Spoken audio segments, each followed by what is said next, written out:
ჩვენი ცხოვრება ძალიან ცოტა ხანი გრძელდება. დღეს ხვალ უნდა გარდავიცვალოთ. ის ვინც ფიქრობს, რომ ჯერ ადრეა აქედან წასვლა ამ სამყაროდან, ის ეშმაკის მახეშია გამული. ყველა ადამიანი, მათ შორის ახალგაზრდებიც, რომლებიც ფიქრობენ, რომ მათთვის ჯერ ადრეა გარდაცვალება, ბავშვებს არ გულისხმობ. ყველა ასეთი ადამიანი ეშმაკის მახეშია გამული. ეს ეშმაკის გამოგონებული ინსტრუმენტი ადამიანების სასტუნებლად. ჯერ ბევრი დრო გაკაცო მოასწრებ. ვერაფერს ვერ მოასწრებ. მე არ ვიცი 1 საათის მერე მე ცოცხალი ვიქნები თუ არა. არ ვიცი ეს.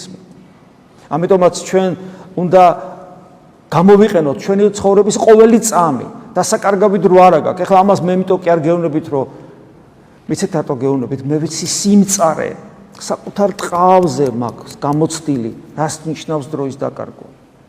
ვიცი ამის სიმწარე, ვიცი ეს რა საშინელებაა, განსაკუთრებულად მაშინ, როდესაც გაქვს გამოცდილება ღმერთთან ურთიერთობისა, როცა ღმერთი შეხებია შენ გულს და ამის მერე ყოფნის თავხედობა და კვლავ მიწიერი ცხოვრების ინტერესებით კარგავ დროს.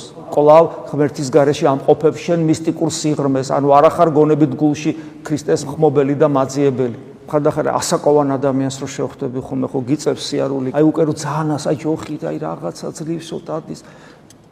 და რო შეხედავ და თვალებში რო არაფერი აქვს. არაფერი. აბსოლუტურად არაფერი, არაფერი მიღმიერი, არაფერი მაძიებლობითი, არაფერი სწრაფი, არაფერი ცეცხლოვანი, არაფერი ზეცის, მხოლოდ აქ არის. და ძალიან ხშირად ეს გამოხედვა უტიფარია. უტიფარია. იმიტომ რომ აი ადამიანს რომელიც არის სწრაფი ზეცით, არის თვითონ. აი ეგ არის, რაც უნდა დაჩაჩანაკებული იყოს. და მე გული გიკვდება, გული გეწვის ამ ადამიანებს რო უყურებ. მე უყურებ ახალგაზრდებს, რომელსაც შენ იცნობ, რომელიც შენ თვალწინ არიან და ხედავ როგორ ემატებათ წლები, როგორ უჩნდებათ ნაოჭები, როგორ უთეთდებათ თმა, როგორ აკლდებათ საცეცხლო ძალები, მაგრამ არაფერი არ შველის, არაფერი არ აფხიზლებს. ეგ არის სულიწმინდის გმობა. თითოეული ადამიანის ცხოვრებაში რამდენჯერ დაუკაკუნებია მათ გულზე ღმერთს, რამდენჯერ და რამდენჯერ უარყვია ადამიანს.